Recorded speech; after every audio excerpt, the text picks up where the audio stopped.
Hello, everyone. Welcome to the afternoon sessions. I am Ben Amdesfuli, the chair of 2021 GHTC. We start the afternoon sessions with a very interesting panel discussion. This panel is titled Think Global, Act Local, Fostering Engineering Knowledge and Capacity for Impact. Iana Aranda, the Director of Engineering at Global Development Department at the American Society of Mechanical Engineering, ASME, will be moderating this panel discussion. Please join me in welcoming Iana and the panelists. Thank you so much, Benem. It's such a pleasure to be here. Welcome, everyone. As Benem mentioned, my name is Iana Aranda. I'm the Director of the Engineering Global Development Team at ASME, and I also serve as the President of Engineering for Change.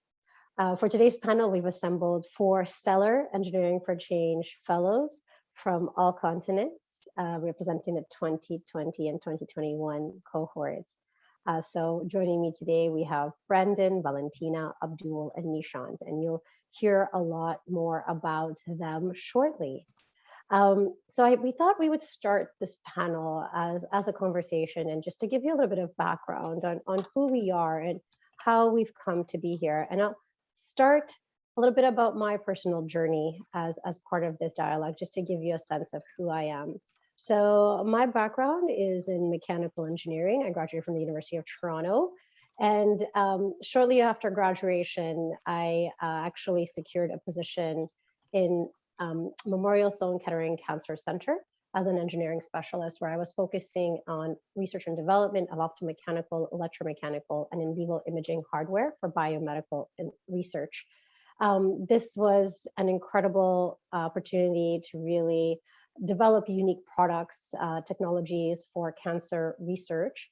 At the same time, in parallel, I was what I like to call moonlighting as a development professional with the Engineers Without Borders New York Professional Chapter, where I just started on a project that was getting off the ground in Kenya at that time, in an area called Matunda, for some of you, if you're aware of the geography of Kenya, where they were building a potable water supply system for a health clinic.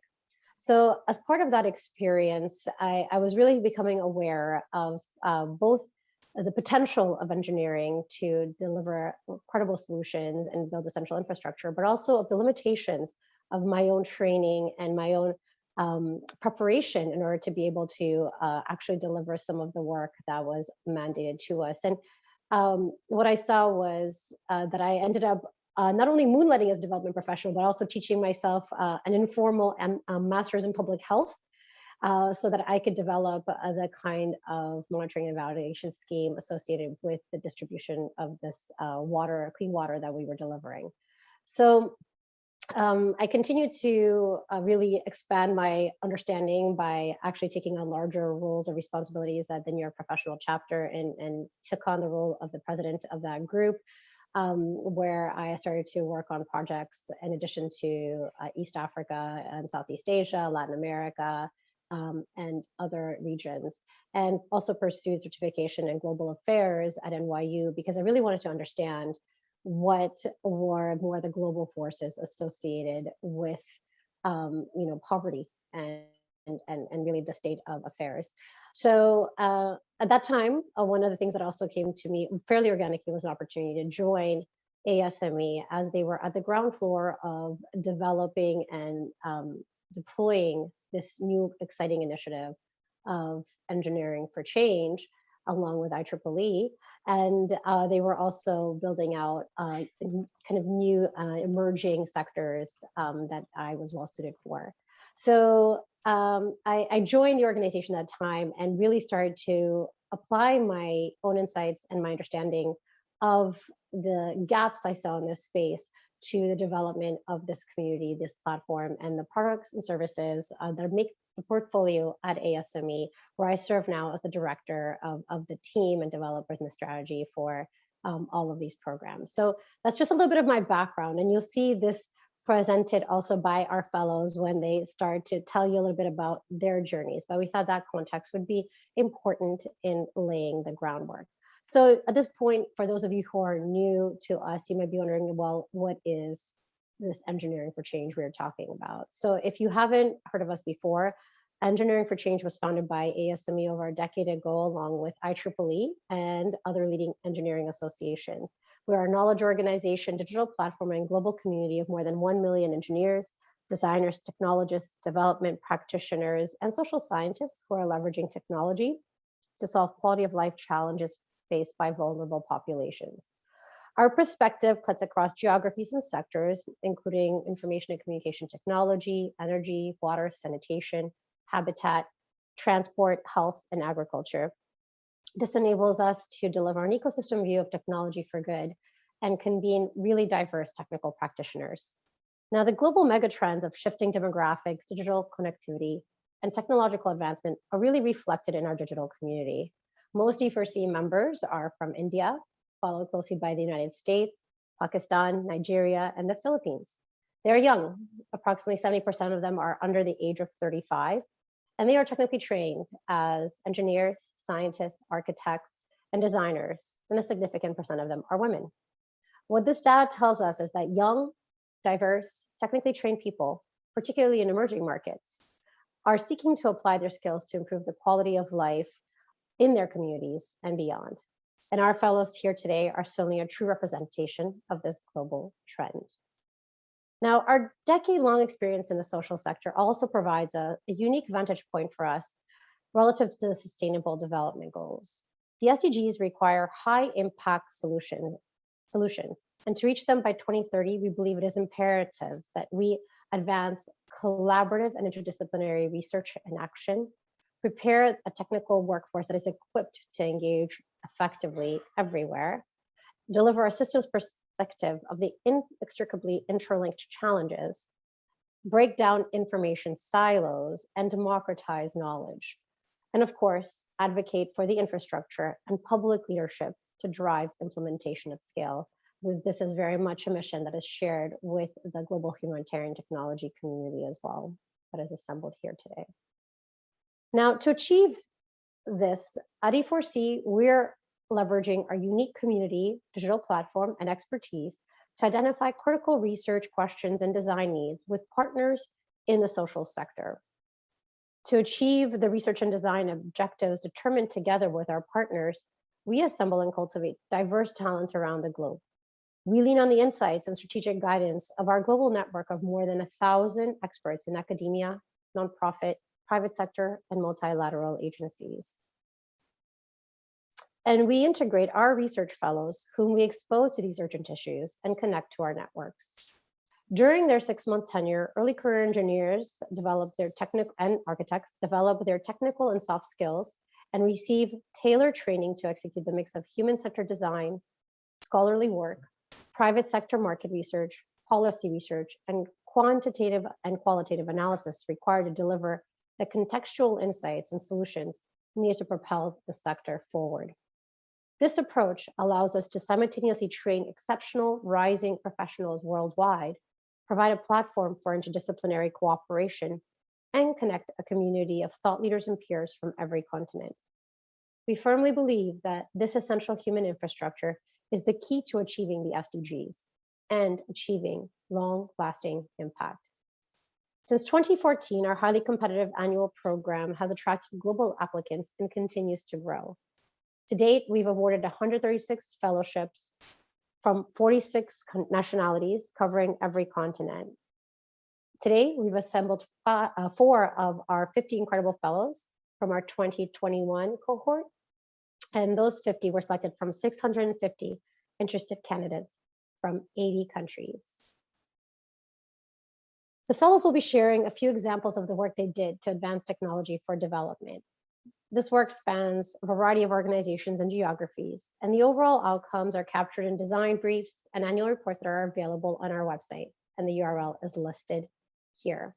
So with that background in mind, I'm very pleased to introduce you to our panelists, our incredible fellows. So what you'll see here is that they all worked on projects aligned with different sustainable development goals for the partners that they supported, including we have today Brandon Simmons looking at SDG 7, Valentina Ospina, who was working at SDG 12, Abdul, apologies. Uh-oh.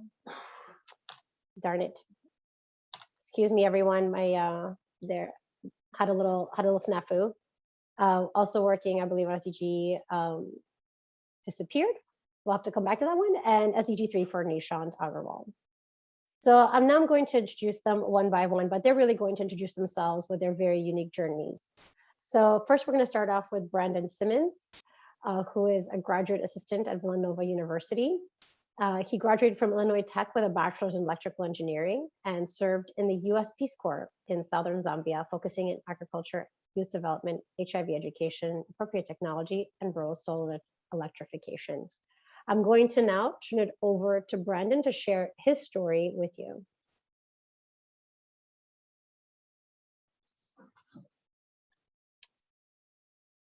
Brandon, you're on mute. I was on mute. Thank you, Iana. Classic. Still getting a hold of Zoom. But yes, thank you.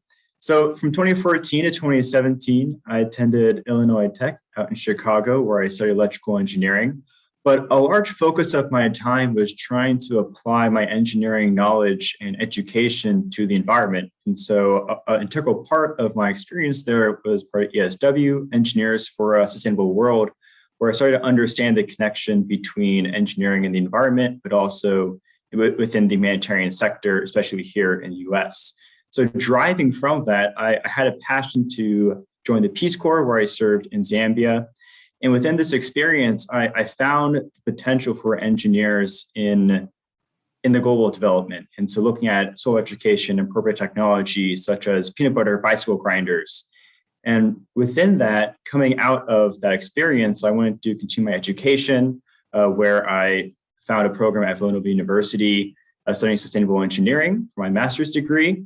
And that's also where I found engineering for change. And so over this past few months or 5 months, this is where I was working with Solar Buddy, an Australian NGO, trying to develop a new product called Family Buddy that I'll get into.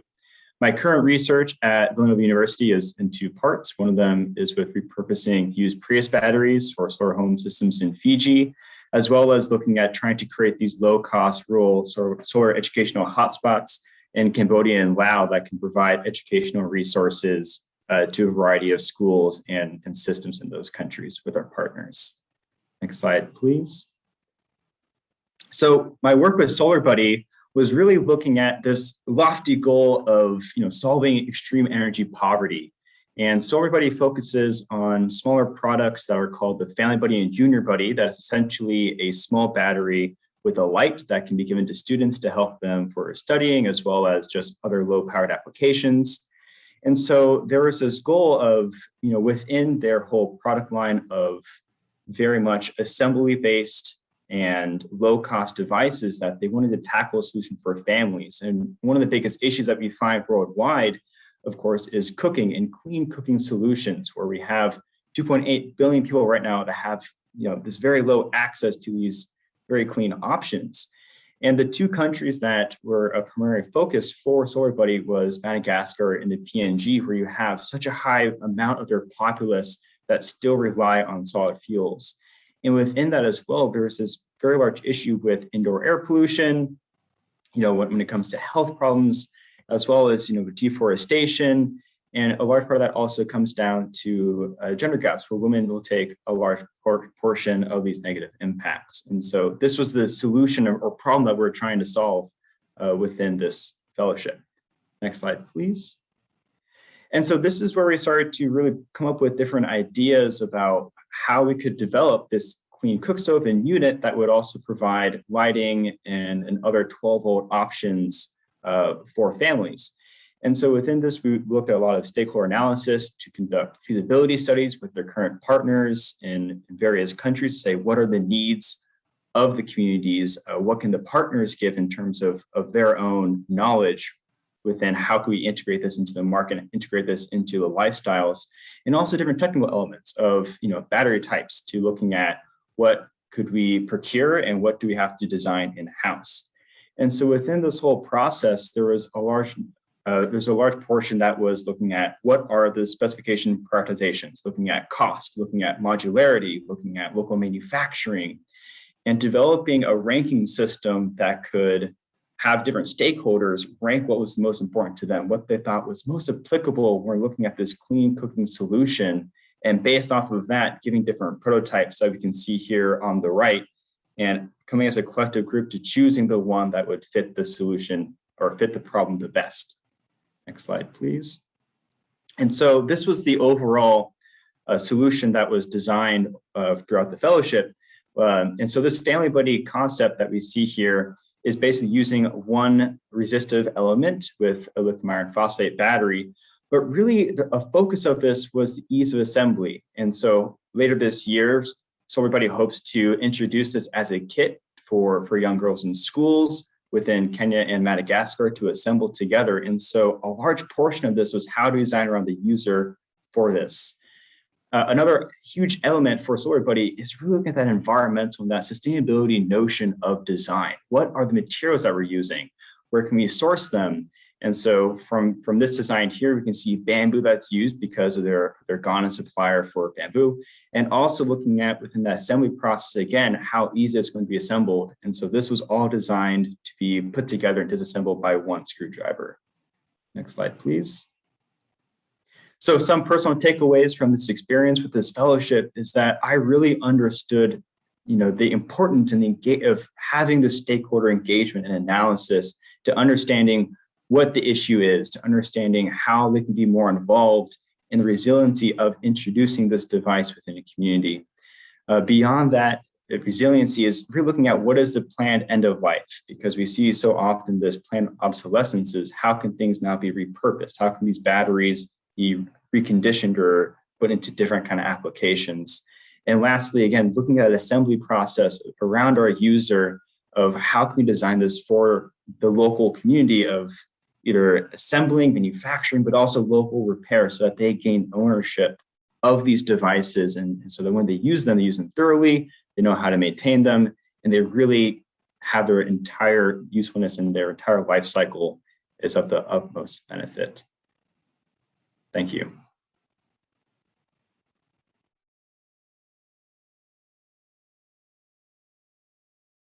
All right, thank you. Sorry, my mouse decided to also go on the fritz a little bit here. Thank you so much, Brandon. Next, we're going to pivot to Valentina Ospina, who is our resident architect joining us today from Bogota, Colombia, who recently graduated from Javeriana University in Colombia. She is going to give us a little bit of background on her journey. So there we go. Over to you, Valentina. Hi, everyone. Such an honor to be here, to be the only female fellow in this conversation. I'm so honored. So yeah, I am Valentina Ospina. I studied architecture for 5 years in the Javeriana University. I did my internship in Buenos Aires, doing research and investigation of the traditional and historic techniques of the architecture in Latin America. In CEOG, this is the Center of Documentation of Latin American Architecture. And recently, this year, I worked with Engineering for Change as a fellow with also Autodesk, doing a partnership with Build Change. Build Change it's a big company, but it was more local, Build Change Colombia, working on the retrofitting process of unsafe housing in Colombia using the Dynamo tool. And I'm going to explain more of these later. And right now, I'm looking for a master on sustainable design and restoration of architectural heritage, because that's a passion of mine. Yeah, so I'm going to tell you more about the problem in Colombia. So we have the growth of the cities in Colombia have increased rapidly over the past years, mostly by low-income families that move from rural to urban areas and build their homes without technical guidelines. The results are massive neighborhoods filled with poorly built houses. Neighborhoods filled with poorly built houses that lack structural components necessary to withstand natural events like earthquakes and windstorms. Yeah, like in the images, we can see these big neighborhoods located like outside of the main core of the city that are built in this way.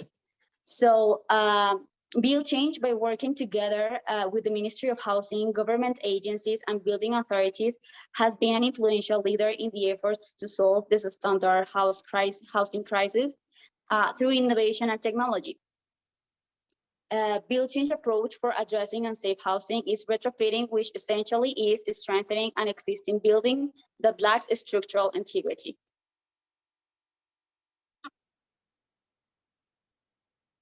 So how are they solving this with the Dynamo tool? So for anyone that doesn't know, Dynamo is an Autodesk tool linked to Revit that works as a visual programming with a graphic interface that sends a series of commands to Revit that the program has to follow. Okay, so I wanted to show you, like in this video, how these scripts made in Dynamo can work. These are the commands that Dynamo sent to Revit, and in a couple of minutes, we can retrofit fully a house, each element, the floor, the columns, the front wall, the back wall, the roof. Of course, behind these scripts there is a lot of work with all this programming, but this is a great tool to help as many people in less time. Like in the past, the retrofitting process was such a long process, and now it can be so quick and so handy to everyone. It's just playing the script, and the retrofitting process will start. So during the fellowship, I was able to learn Dynamo from scratch, because I didn't know at the beginning what was Dynamo, what it can do. And I could learn from the beginning. I also could learn about the scripts already made by Build Change, so I could work on new ones and improve the old ones, being able to contribute to the automating process of the retrofitting of unsafe housing. I had to study all the elements, the spaces, the architecture, and also the program, so I could work and make these scripts to make the retrofitting.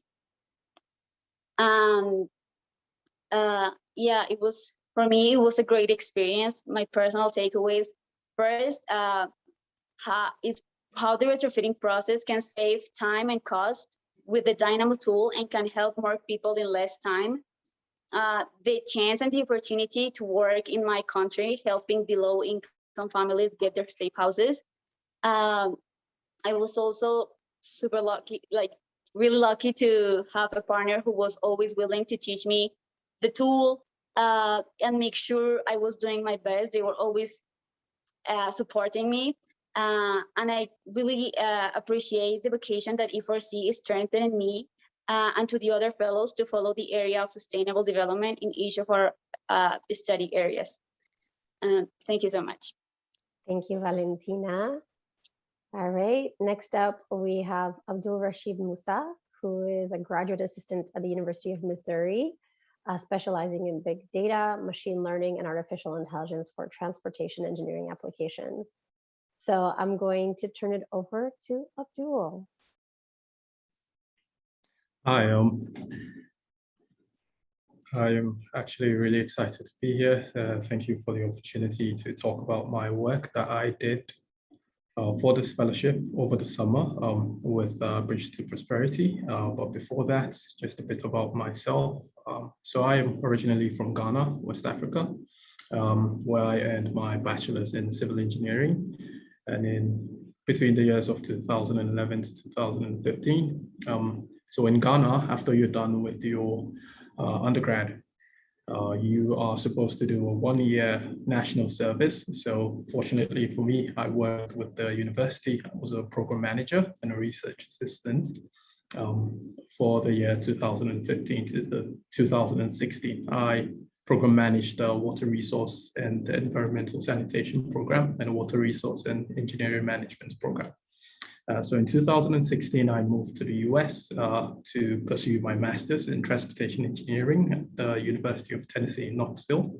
And I worked on naturalistic driving data to build and create safety applications. So working with the Strategic Highway Research Program, the naturalistic driving data, the SHARP2 NDS data.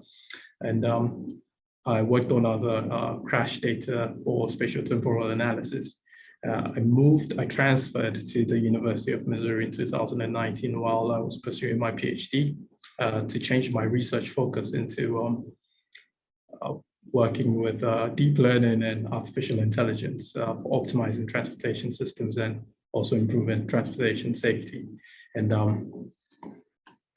this year, over the summer, I was fortunate enough to be selected to join the cohort of the 2021 Fellows for E4C. I worked with an organization known as Bridges to Prosperity, and the project that I worked on was trying to quantify the impact of the rural trail bridges.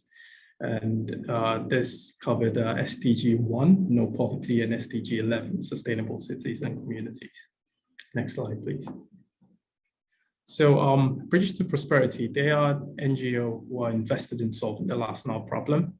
And they believe that connecting the last mile communities with critical resources and services, such as the trail bridges that they build, serve as a single cost-efficient, scalable intervention that addresses a myriad of poverty symptoms. So over the course of the year since 2011, they've been able to build as many as 330 bridges. They've connected over 1 million people all across the globe in 21 countries. And in the next 5 years, in their strategic highway plan, they are aiming to build 200 new bridges. But before they can do that, they want to have a proper framework, to measure the impact of these trail bridges that they've been building. So they've been building these trail bridges for close to 20 years. They want to know how much of an impact have these trail bridges actually had on the lives and the livelihoods of the communities that these bridges have been built. Next slide, please. So the problem task was assessing the impact of these trail bridges, especially in field where vehicular transportation is more often funded than foot transport. And what I was tasked to do was to create this framework to analyze and measure this change. So basically, the research is motivated by the following question: do the trail bridges change the infrastructure? And if so, in what ways and to what degrees? And how do we measure this change? So I had to sort of figure out a way of doing this. We focused on data in 2 specific countries of Uganda and Rwanda. And there were a total of about 70 different locations that I looked at. But I had to work with publicly available satellite imagery, which was quite difficult when you are focused on rural areas in East Africa or Africa in general, the global South in general. So figuring out a process, putting together a methodology, and getting this framework put together was the task that I was set with. So next slide, please. So the approach that I finally settled on was I was able to explore data where data was available. I collected a total of 80 images, 40 areas of interest. So 40 areas where there were some observable changes. So before and after images. And I created a process of segmenting these images and extracting the features that were necessary, focusing primarily on the footpaths. So my motivation, or the idea behind what I was doing, is if these trail bridges are placed in a specific location, they can be accessed by walking, by biking, by motorcycles. And what's going to happen is you're going to see a general change in the expansion and how much of a difference the footpaths change with regards to, the coverage area. So how do I extract this information, measure this difference, measure this change? So I was able to do that using a whole host of different softwares, from ArcGIS to an open source software called Cefexa. And initially I came with a lofty idea of using, some of my deep learning programs and stuff, but I soon quickly realized that it's not really that good to be a one-trick pony. So I had to sort of pivot and try other things, and it was a great experience. So next slide. But the results and the personal takeaways is we did observe changes as early as a few months after the bridges were completed. It suggested that the trail bridges were serving as critical infrastructure in the different localities where they were being built, especially during flooding situations. So during the monsoon seasons of these rural areas where the rivers started to expand and grow, it was very necessary that their access to some critical infrastructure like hospitals and schools and stuff wouldn't be broken by these situations. So the Trailbridges were very critical in those situations. And one thing I learned was that data access can be very challenging when you're dealing with rural locations in the global south. So I had to get really creative, and I also, it was a really good experience, knowing that I shouldn't be afraid to pivot. It was great to communicate with my advisors on the project. I had to throw different ideas at them all the time, and they were very welcoming, they were very receptive, and eventually something stuck, and it was able to provide the outcome that we were looking for. So it was a really great experience, very wonderful learning experience, and I took a lot out of this. All right, thank you. Thank you, Abdul. All right, and then last but not least, we have Nishant Agarwal, who is the founder and CEO of Life and Limb Limited, based in Delhi, India, and was part of our 2019 and 2020 cohorts. So Nishant, over to you. Thank you so much, Iana. I was a part of the fellowship during 2019, and after my MS, I went to an automobile company for a job. I worked for 6 long months there and suddenly realized that this is not something which I want to continue for my career trajectory. So E4C came at the right time, and as a part of my first year, I was working on a project called Sustainable Technology and Transfer in India, where I also got to work on bamboo and how it can be applicable to biomedical sciences and architecture and habitat sector. In the second year of my fellowship, I was working on COVID response and how engineers are working towards supplying the PPEs and the ventilator. And I'll be talking about that in the further slides. After the fellowship, I got a chance to be a part of a program called Unleash, which is an innovation lab for SDGs.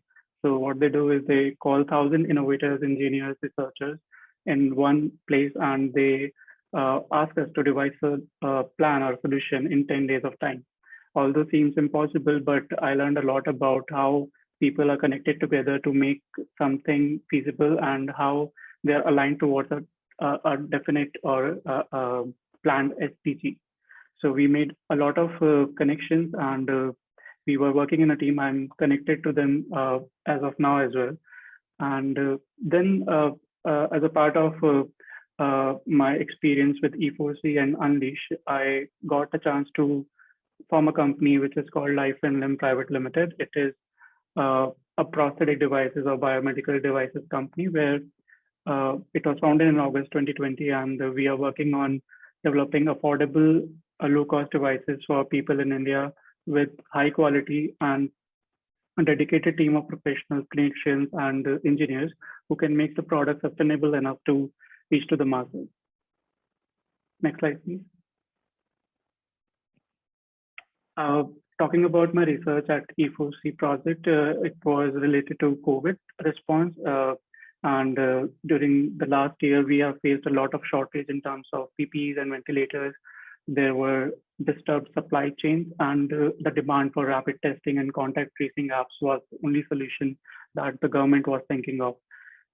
Additionally, the government imposed a lot of restrictions on the movement and co-working spaces that were available to the innovators or open source design thinkers.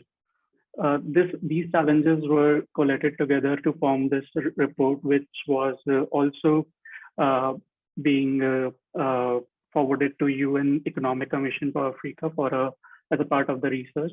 We were focusing on 2 categories of the devices. One is on the ventilators or the medical devices, and other is on the PPEs. And we collected a lot of data on how many number of affordable testing solutions are devised in many countries. Next slide, please. The report that we have was generated along with 5 other fellows and 2 alumni fellows, including myself, is from 9 countries, and there are more than hundreds of stories around the world where we got to know that the companies were set up and scaled up in a very short period of time, as you are already aware of. And the studies are named in terms of what the product they are making and the region they are from. Next slide, please. The report can be found on the E4C website as well as the ASME website. And my personal takeaways from this research and the engagement with E4C has been on understanding the standards and how the government changes the standard as per the protocols that were defined and changed regularly during the pandemic. And the research that we did with the new companies, the interviews we conducted, and the case studies that we were researching on, it's exciting. And we were really happy to meet the innovators online through video conferencing. One last thing that I would like to mention is on the case studies where giant companies like GE and Ford came together to devise a solution, like they were making on a ventilator as well. And these kind of stories inspired many innovators as well. And citing them, meeting the co-founders or the program managers of these initiatives was a thrilling experience for us. Thank you so much. I do want to encourage you, take a look at some of the research insights and some design work that has been done by our fellows to date.